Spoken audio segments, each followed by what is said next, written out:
Šiandien, kai informacijos nepaprastai daug, o aiškumo vis dažniau trūksta, mokslininkų įžvalgos tampa vis vertingesnės. Ir visgi, jeigu kada klausėtės mokslininko ir pagalvojot, palaukit apie ką visą tai, ši tinklalaidė Mokslo minklės kaip tik jums. Minklės - tai dar ieškomi atsakymai, tai idėjos, kurios tik pamažu įgauna formą. Aš, Laura Stankūnė, kalbuosi su mokslininkais taip, kad suprastume visi. Šiandien sveikinuosi su MRU Edukologijos ir socialinio darbo instituto profesorė dr. Irena Žemaitaitytė. Sveiki. Sveiki. Senstanti, amžėjanti visuomenė. Atrodo, vis dažniau girdime šitą temą. Ir kai pagalvoji, vieniems tai atrodo kaip problema, o kitiems kaip neišnaudotos galimybės. Prisipažinsiu, mano pačios požiūrį į šią temą pakeitė asmeninė patirtis, savanoriavimas organizacijos Seniorų pasaulis. Ten teko atsisakyti įvairių stereotipų, nes sutikau daug smalsių, žingeidžių, entuziastingų žmonių. Tai galvoju, nuo ko visą tai priklauso? Gal visgi ne senstanti visuomenė yra problema, o mūsų visuomenės požiūris į tai? Taip, ši tema tikrai yra labai aktuali ir smagu, kad jau vis tvirčiau įsigali terminas amžėjimas. Vat jūs irgi paminėjote amžėjantį visuomenę. Ir tai iš tikrųjų yra natūrali gyvenimo dalis, nes vis to amžiaus prisideda.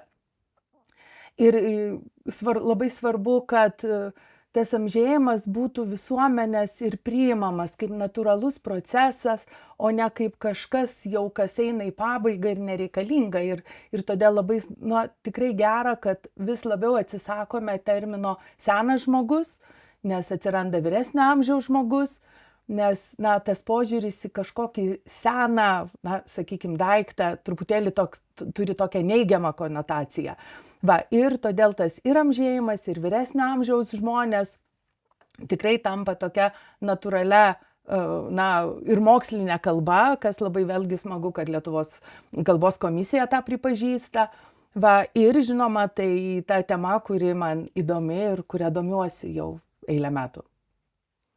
Tai kaip girdžiu, senstanti arba amžėjanti visuomenė, tai ne vien tik statistiniai duomenys, ar ne? Tai yra tiesiog apie paprasto mūsų kiekvieno žmogaus gyvenimą. Tikrai taip.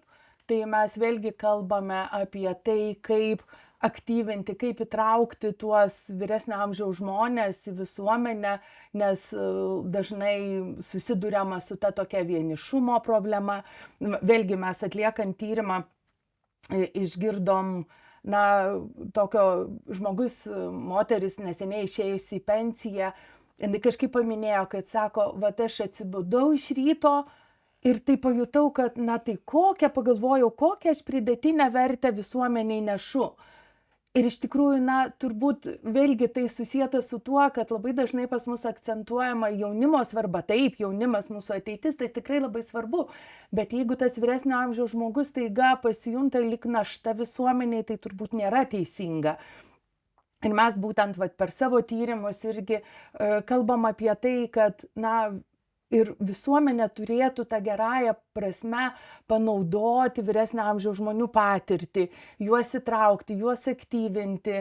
Ir mes tą darom ir analizuojam per savo tyrimus. Ir vėlgi norėčiau paminėti, mes turėjom tyrimą, būtent naudojom tą tokį dalyvavimų grįstą tyrimą, kada mes analizavom ir kalbėjom ne apie vyresnio amžiaus žmonės, bet jie buvo mūsų kolegos, ne akademiniai tyrėjai, mes taip vadinam, kurie dalyvavo, darė interviu, dalyvavo analizai ir tikrai labai aktyviai įsitraukė. Čia buvo moteris iš socialinių paslaugų centro Atgaiva. Kaip įdomu. Tai vadinasi, tie žmonės tarsi pasitraukia iš aktyvios darbo rinkos, ar ne, save įprasmina kitais būdais. Taip, tikrai jie tampa aktyvūs visuomenės nariai. Žinoma, vyresnio amžiaus žmonės labai aktyviai dalyvauja politikoje ir politikai tikrai prieš rinkimus į juos atkreipia dėmesį, bet jie tampa labai aktyvūs, tie, kurie įsitraukia. Vėlgi, čia kartais yra tas klausimas, kaip motyvuoti tuos, kurie kažkaip tai nedrįsta ateiti, nedrįsta dalyvauti kažkokiose veiklose, bet žinoma, patys vyresnio amžiaus žmonės, jie sako, kad jie per savo pavyzdį, jie paskatina ir kaimynus, draugus, giminės vėlgi įsitraukti, būti aktyviais ir turbūt čia yra labai svarbu, kad visuomenė tai priimtų, tą akcentuotų, apie tai kalbėtų ir mes lygiai apie tą taip pat kalbam savo tyrime ir dar norėčiau paminėti, kad būtent ir tyrime mes kalbėjom, kaip universitetai gali atliepti į tą amžėjančios visuomenės poreikius. Tai yra, kaip kažkokias erdves galbūt suteikti, įtraukti studentus, kurti tą kartu dialogą, apie ką mes labai dažnai kalbame, kad tai yra svarbu. Tai jūs kaip universiteto profesorė vis šnekate apie universiteto, sakykime, žmonių įtraukimą į universitetą ir universiteto, galima sakyti, priartėjimą prie žmonių. Ir čia šiuo atveju eina kalba ne tik apie jauną visuomeniai dažnai įsivaizduojamą žmogų, bet ir apie vyresnį žmogų. Tai dar truputėlį plačiau, jeigu galima, apie savo tą tyrimą, kaip tie vyresni žmonės įsitraukė į jūsų tyrimą, kaip jie buvo jūsų bendrais tyrėjais. Taip, tai mes, kai gimė ta idėja, būtent patyrinėti, kaip universitetai atliepia amžėjančiai visuomeniai ir mes turėdami tikrai tokius jau glaudžius bendradarbiavimo ryšius su socialinių paslaugų centru Atgaiva, mes kreipėmės į juos pasiūlydami, ar jie norėtų tapti mūsų kolegomis, mūsų neakademiniais tyrėjais ir būtent darytume interviu su visų universitetų atstovais apie tai, kaip universitetai, kaip jie plėtoja tą mokymąsi visą gyvenimą ir koks vyksta bendradarbiavimas su vyresnio amžiaus žmonėmis. Ir jie mielai sutiko, bet turbūt vėlgi sutiko iš to ir tą patys vyresnio amžiaus žmonės paminėjo, kad labai svarbus tas ryšys. Ir kadangi jau mes bendravom, mums tą ryšį pavyko gana greit užmegzti, kad jie pasitikėjo. Ir vėlgi man kaip mokslininkai buvo labai įdomu matyti pačią kaitą tų žmonių, kai jie pradžioje, nes mes kartu, kažkas iš mokslininkų, mūsų kelių žmonių grupė ėjo ir neakademiniai tyrėjai, ėjom į universitetus, atlikinėjom interviu ir kai pradžioje visos moteris buvo, jos nedrąsiai uždavinėjo klausimus. Taip, jiems atrodė, kaip jos gali kažką paklausti ir tu matai, kad eigoje, nes maždaug trūko tyrimas apie 7 mėnesius, tu matai, kaip jos keitėsi, jos jau užduodavo ir savo kažkokį papildomą klausimą. Ir paskui, kai mes irgi reflektavom, tai tikrai jos paminėjo, kad, jos ir save pamatė truputėlį iš kitos tos tokios pusės, jos pajuto, kad jos gali, joms buvo labai įdomu pabūti tomis tyrėjomis. Ir žinoma, pasikalbėti universitetuose, kurie vėlgi vieni aktyviau kreipia dėmesį, daugiau bendradarbiauja su trečio amžiaus universitetais.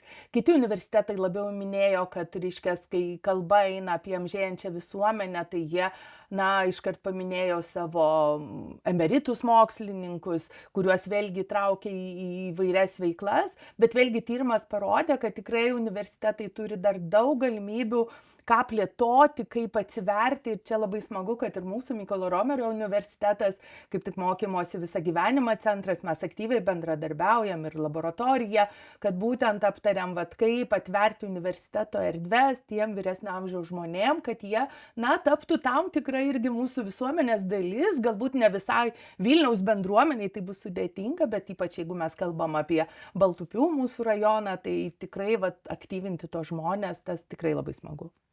Tai kaip aš girdžiu Baltupiai, bet aš manau, tai ne riba, ne siena. Ne, tikrai ne, bet norisi kurti tą savo bendruomenę, nes vėlgi kartais jiems yra iš toliau šiek tiek sunkiau atvažiuoti, jie taip irgi žiūri tas veiklas, kurios yra arčiau namų. Bet tikrai moteris labai aktyviai nori ir mes turėjom didelę konferenciją, kur moteris atėjo, dalinosi savo patirtim, kas joms irgi buvo kalbėti, kaip jos sako, tai ką mes jau ten senutės ir dabar prieš mokslininkus buvo tarptautinė konferencija ir tikrai matai, kad jos turi ką pasakyti, joms yra smagu ir čia yra puikia galimybė universiteto tas bendradarbiavimas ir atliepimas visuomenės poreikiams. Aš čia irgi pareflektuosiu truputėlį su savo asmeninė patirtim iš minėtos savanorystės Senjorų pasaulio organizacijoje, kaip supranti, kad tie žmonės turi savo sukauptą patirtį, savo sukauptą gyvenimą, mokytojai, medikai, apskritai įvairių profesijų žmonės ir ta patirtis, ji niekurgi nedingsta, jinai, kaip sakoma, mes ją nešiojame su savim, ar ne, ką išmoksi ant pečių nenešiosi, bet paskui natūralu, kad ir tam vyresniam amžiui tas įgalinimas ir davimas jiems erdvės pasireikšti, ta vienatvės vienišumo problemą tikėtina sprendžia, ar ne? Taip, tikrai. Ir vėlgi dalis išėjusių dar nori likti aktyviais darbo rinkoje. Čia vėlgi dažnai kalbama, kiek darbdaviai išnaudoja, neišnaudoja tą mokyklose dabar labai aktyviai ir mokytojai dalyvauja. Bet vėlgi aš manau, kad mes galėtume sekti Danijos pavyzdžių, kurie tikrai tos vyresnio amžiaus žmonės įtraukia greta jaunimo, galbūt ten trumpesnis tos darbo laikas, bet perduoti savo patirtį, perduoti savo žinias, yra nebejotinai svarbu. Ir vėlgi netgi tie patys studentai sako, taip, jauni mokslininkai, jauni dėstytojai yra puiku, įdomu, bet kartais ta prasme ir vyresnio amžiaus žmogus, jiems yra įdomus išgirsti, pamatyti. Aš kartais ir savo studentams duodu užduoti pakalbinti, jie pakalbina savo senelius ir patys sako, atsiskleidžia, arba mes su studentais einame į atgaivos centrą, visada turime, nes yra socialinės gerontologijos kursas, turime tokį renginį ir jie patys, mes reflektuojam po susitikimo, sako, jie nesitikėjo, kad vyresnio amžiaus moteris gali būti tokios aktyvios, tokios žingeidžios, tokios atidžios klausytojos, nes dažnai daro visokias viktorinas. Ir tada tu pamatai, kad tas kartų dialogas tikrai gali būti, ne tik kaip šūkis, bet jis iš tiesų yra ir tas jaunimas, kuris pamoko vyresnio amžiaus žmonės technologinių naujovių, o vyresnio amžiaus žmonės pasidalina savo gyvenimo patirtim, savo požiūriais, ypatingai visada, kada jie pasako, ką jie galbūt savo pasakytų, jaunam. Ir tada, jaunimas irgi susimąsto apie tai, kas svarbu, kai jau tu nugyveni tam tikrą didesnę gyvenimo dalį, į ką reikėtų kreipdėmesio. Tikrai aš girdžiu ir kažkaip džiugina tas kartų bendradarbiavimo, ar ne, aspektas, kai atrodo tas jaunas su vyresniu ir su brandžiu jau žmogum gali rasti bendrą kalbą, ar ne, ir tos patirties pasidalinimas. Aš galvoju, gal pas mus kultūriškai kažkaip yra taip nusistovėję tas sovietmetis, kur, aš atsimenu, pavyzdžiui, mano močiutė 50 išėjo į pensiją vadinamąją. Tai pagalvoju, visiškai jauna moteris šiais laikais, ar ne? O dabar ta įtrauktis ar tas įgalinimas vyresniam amžiui atrasti save galbūt net naujoj profesijoje, tai čia prie to ir universitetai šiuo atveju gali prisidėti, ar ne? Tikrai ir prisideda, vėlgi, turbūt 50-mečiai moteriai, jeigu mes pasakysim, kad jau, galbūt tau reikėtų į pensiją, tai turbūt šiuolaikinė net įsižeistų, nes 50 tikrai kai kurios keičia profesiją, daro karjerą ir tas yra labai natūralu, bet vėlgi tie atvirieji trečio amžiaus universitetai, valstybiniai universitetai, kurie irgi siūlo įvairias paskaitas vyresnio amžiaus žmonėms, taip pat suteikia galimybę galbūt jiems pasimokyti to, ko jie norėjo jaunystėje, bet nebuvo galimybių. Tai labai populiarios ir teisės studijos, ir psichologijos studijos, ir menų studijos, tikrai sveikatas, tikrai labai besidominti.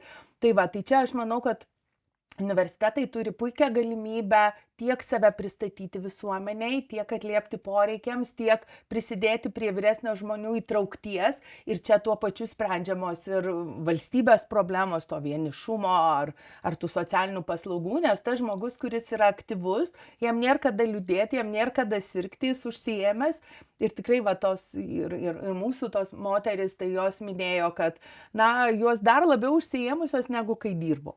Tai tas turbūt yra labai džiugu. O man vėlgi kaip mokslininkai tikrai tas irgi yra ir svarbu ir įdomu, nes aš visada ir kalbėdama su studentėm ir su kolegom sakau, tai yra mūsų ateitis. Tai kiek mes daugiau kreipsim dėmesio į tą amžėjančią visuomenę, tiek mes daugiau pasiruošim dirbą, kad mūsų vėliau tas amžėjimas tikrai būtų produktyvus, kūrybingas, malonus ir mes nebijotume jo, nes dažnai yra tas, kaip ką pradžioje minėjot, lyg stereotipas, kad jeigu tu amžėji ar sensti, tai jau kažkas tokio baisaus. Ne, mes priimsim tai kaip natūralų procesą, jo nevengsime ir natūraliai išgyvensime. Aš dar noriu truputėlį sugrąžinti, nes labai gražią mintį išgirdau jūsų priimsime tai kaip natūralų procesą ir kaip mūsų ateities perspektyvą, ar ne? Kažkaip atrodo vis visuomenės dėmesys krypsta į jaunus žmonės kaip į ateities perspektyvą, o čia tiesiog visai visuomeniai mintis mūsų ateities perspektyva. Na taip, kaip jūs sakot, metai eina ir kiekvienas jų įgauname ir tai yra mūsų ateitis. Tai su tokia šviesa ir pozityvu pažiūrėti į ateitį ir pasiruošti tą dirvą, tai iš tikrųjų skamba labai įkvepiančiai ir nuo požiūrio, kiek daug iš tikrųjų priklauso. Taip, taip, tas labai svarbu ir čia vat vėlgi tas ateina kartu dialogas, tas kartu kaita. Mes vėlgi tą labai turim natūraliai priimti. Ir kreipdami, žinoma, mes turim kreipti į jaunimą, dabar daug kalbama apie šeimas, šeimų politiką, apie vaikus.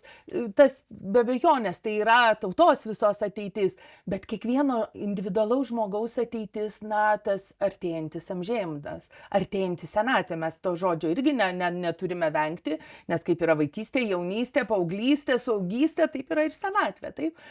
Va.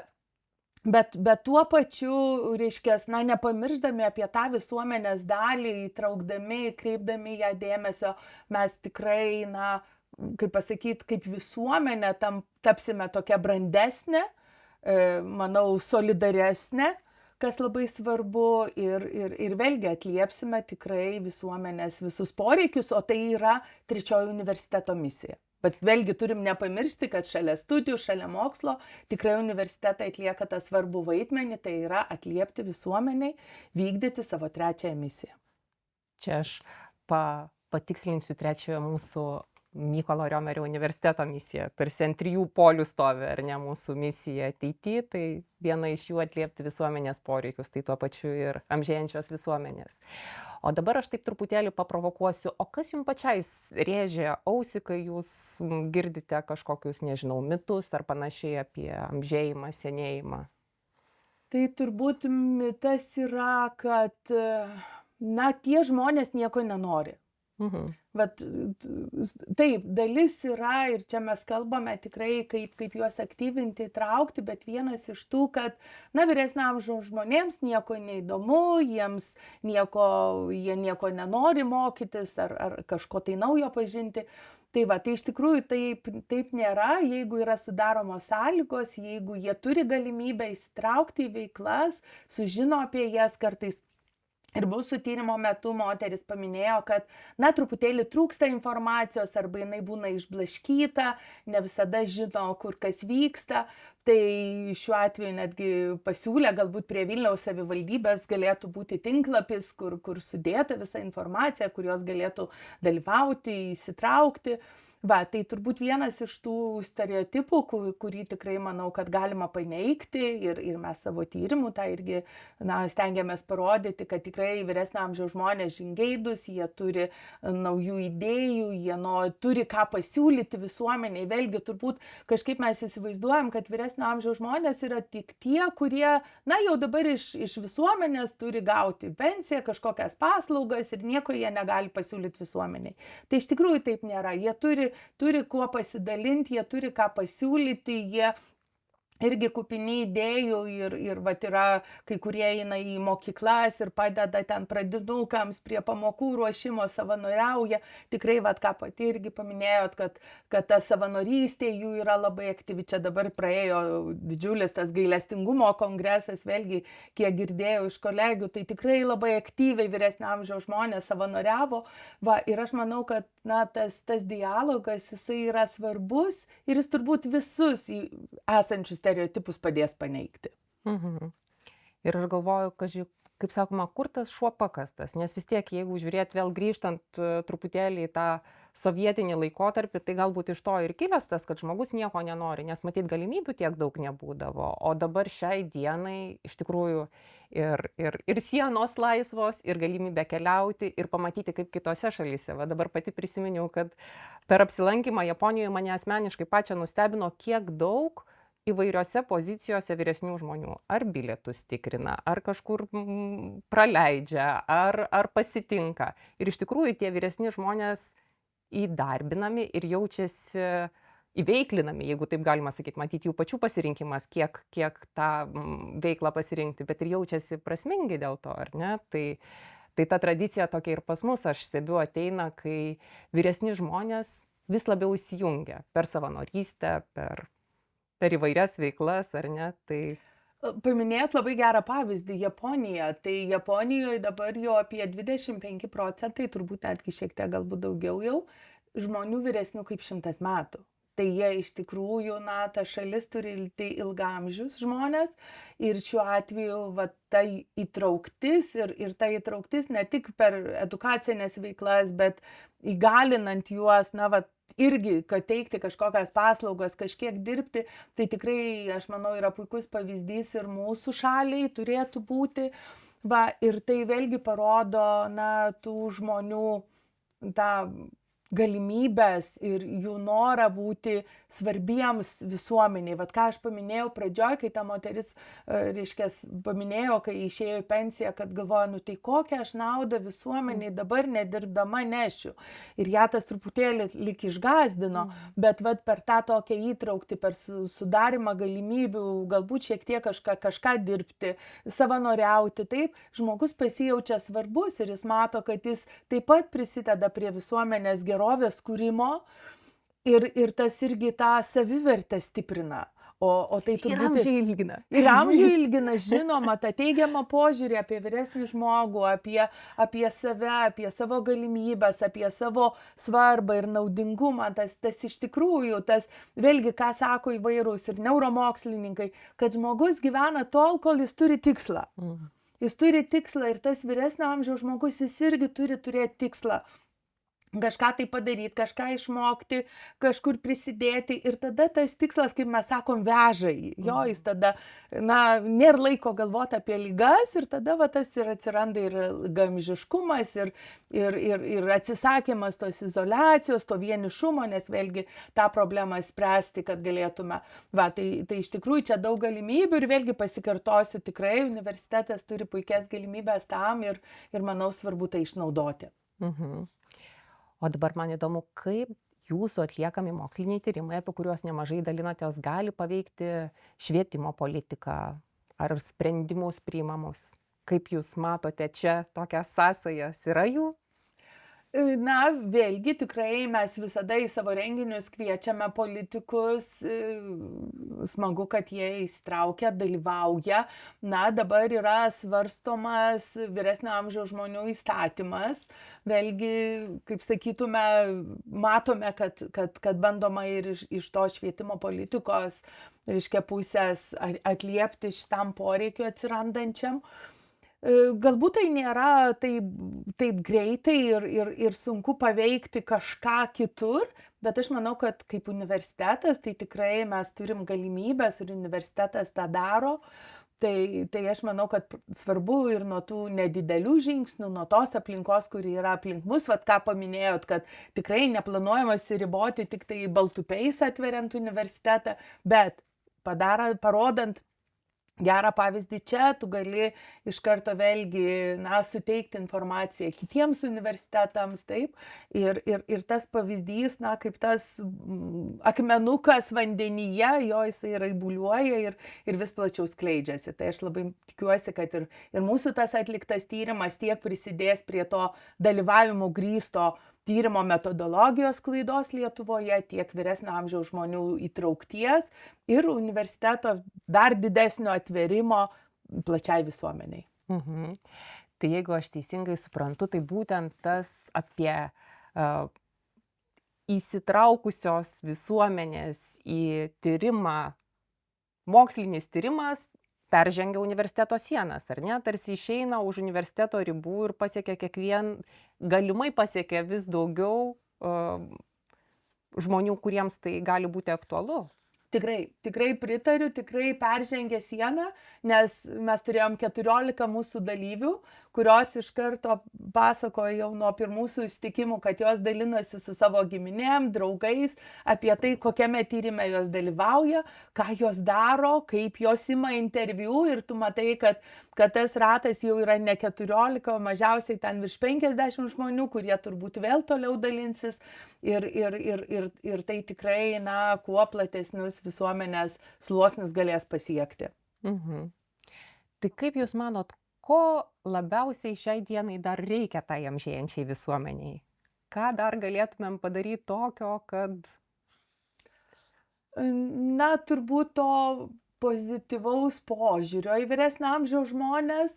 Ir čia patys ir vyresnio amžiaus žmonės prie to prisideda aktyviai įsitraukdami ir parodydami, kad jie tikrai, na, yra aktyvi visuomenės dalis. To kartu dialogo, ką aš ir minėjau, ką mes tikrai darome, tai vėlgi vis nepamiršti apie tai, įtraukti jaunus žmonės į įvairias veiklas, jaunimas tikrai aktyviai įsitraukia, ypač dabar tam technologiniam amžiui, kai ta technologijos tokia greita kaita, tai vat jaunimas visą laiką turi tą galimybę, na, tuos vyresnio amžiaus žmonės kažko pamokyti ir tuo pačiu patys prisideda prie tos amžėjančios visuomenės stiprinimo, kaip sakyti, jo įtraukties jos. Va, ir, na, turbūt ir mokslininkų, va, tas dėmesys, vėlgi mes matom, kad ir įvairaus amžiaus, nes kartais atrodo, kad tik tai, kai tu pats amžėjai, tada atkreipi tai dėmesio, tikrai ne, yra ir jaunesni mokslininkai, doktorantai, kurie renkasi tas temas susietas su amžėjančia visuomenė, tas manau irgi yra tikrai labai svarbu. Skamba labai įkvepiančiai. Tai realiai mūsų laidos tema amžėjanti visuomenė, problema ar neišnaudota galimybė jau nebeturėtų baigtis sakinys klaustuku. Man tikrai tai turėtų būti neišnaudota, o labiau, na, stengtis išnaudoti šią galimybę. Va taip aš pasakyčiau. Tikrai, nes perspektyvos dar sočiai ir apstu, ar ne? Taip, tikrai yra daug veiklų, kur galima bendradarbiauti, kur galima įtraukti, kur galima patiems įsitraukti. Tai tikrai labai kviečiu ir netgi, na, mes galim pradėti nuo to paprasto atkreipdėmėsi į savo kaimyną, pakalbinti jį, pasikviesti kažkokį tai renginį, Vilnius pilnas renginių, universitete daug renginių. Va, ir tai prisidėti, kaip pasakyti, prie tų žmonių aktyvinimo, įtraukties, na, ir tos, na, geresnės visuomenės, tos gerovės valstybės kūrimo, kad tai tikrai nebūtų tik šūkis, o būtų, na, realus įgyvendinimas to, ko mes visi siekiam savo ir kitiem. Manau, kad čia tikrai jau galim dėti šios mūsų tinklalaidės tašką, nes ta įkvepianti nata apie tai, kaip keičiasi požiūris, kaip kartos bendradarbiauja, kaip žmonės labiau įsitraukia ir kaip mes tampam jiems atviresni, ar ne, ir labiau juos priimam, tikrai džiugina. Taip, ir nebijoti to amžėjimo. Tikrai nebijoti amžėjimo, nes tai, na, ką minėjau, natūralus gyvenimo etapas ir jis turi būti irgi smagus. Ir tą sako, vat aktyvios moterys jos sako, tai yra smagus gyvenimo etapas. Kaip jūs minėjote, tai yra mūsų ateitis, tebūdė ji pozityvi. Taip, tikrai taip. Ačiū labai. Ačiū Jums, profesorė. Dar sykį primenu, kalbinau šiandieną Socialinio darbo ir edukologijos instituto profesorę, daktarę Ireną Žemaitaitytę. Dėkoju Jums. Ačiū. Iki kitų susitikimų.